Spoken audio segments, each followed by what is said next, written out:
ஹிஜாவு நிறுவனத்தின் முக்கிய நிர்வாகியான சவுந்தரராஜனின் ஜாமீன் மனுவை தள்ளுபடி செய்து சென்னை உயர்நீதிமன்றம் உத்தரவு பிறப்பித்திருக்கிறது.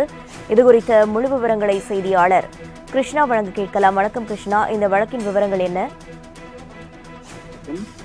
சென்னையை தலைமையிடமாக கொண்டு இயங்கிய ஹிஜாவு நிதி நிறுவனம் 15% வட்டி தருவதாக கூறி பொதுமக்களிடம் சுமார் 4620 கோடி ரூபாய் முதலீடுகள் பெற்று மோசடி செய்திருக்கிறது. இது குறித்து பொருளாதார குற்றப்பிரிவு காவல்துறை வழக்கு பதிவு செய்து விசாரணை நடத்தி வருகிறார்கள். இந்த வழக்கில் நிறுவனரும் இயக்குநருமான அலெக்சாண்டர் மற்றும் முகவர்கள் உள்ளிட்ட 15 பேர் தலைமறைவாக உள்ளனர். இவர்களுக்கு எதிராக லுக் அவுட் நோட்டீஸும் கொடுக்கப்பட்டிருந்தது. இந்த நிலையில் இந்த வழக்கில் கைது செய்யப்பட்டு சிறையில் உள்ள நிர்வாகத்தின் முக்கிய நிர்வாகியும் 4வது குற்றவாளியுமான சவுந்தரராஜன் என்பவர் ஜாமீன் கோரி நிதி நிறுவன மோசடி வழக்குகளை விசாரிக்கக்கூடிய சிறப்பு நீதிமன்றத்தில் மனு தாக்கல் செய்திருந்தார். இந்த மனு மீதான விசாரணை நீதிபதி தனசேகர் முன்பாக நடைபெற்றது. அப்போது சவுந்தரராஜன் தரப்பில் ஆஜரான வழக்கறிஞர் சவுந்தரராஜன் தானாக முன்வந்து சரணடைந்ததாகவும் குற்றம் சாட்டப்பட்டவர்களிடமிருந்து அசையும் மற்றும் அசையா சொத்துக்கள் என சுமார் 96 கோடி ரூபாய் மதிப்பிலான சொத்துக்கள் பறிமுதல் செய்யப்பட்டுள்ளதாகவும் கூறினார்.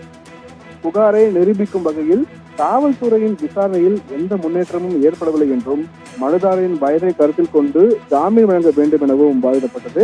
காவல்துறை தரப்பில் ஆஜரான கூடுதல் குற்றவியல் வழக்கறிஞர் ஆர் முனியப்பராஜ் சுமார் 89,000 முதலீட்டாளர்களிடம் சுமார் 4620 கோடி ரூபாய் முதலீடுகள் பெற்று மோசடி செய்துள்ளதாகவும் 16,500 நபர்கள் இதுவரை புகார்கள் அளித்துள்ளதாகவும் 40 பேர் குற்றவாளிகளாக சேர்க்கப்பட்டுள்ளதாகவும் தெரிவித்தார்.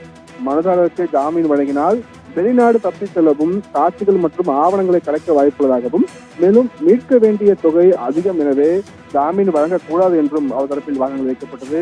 அதே போல பாதிக்கப்பட்டவர் தரப்பில் வழக்கறிஞர் செல்வம் ஆஜராகி சவுந்தரராஜனுக்கு ஜாமீன் வழங்க எதிர்ப்பும் தெரிவித்திருந்தார்.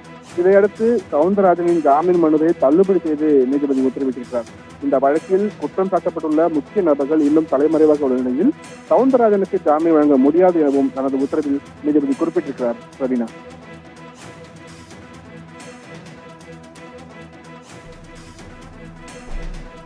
விவரங்களுக்கு நன்றி கிருஷ்ணா.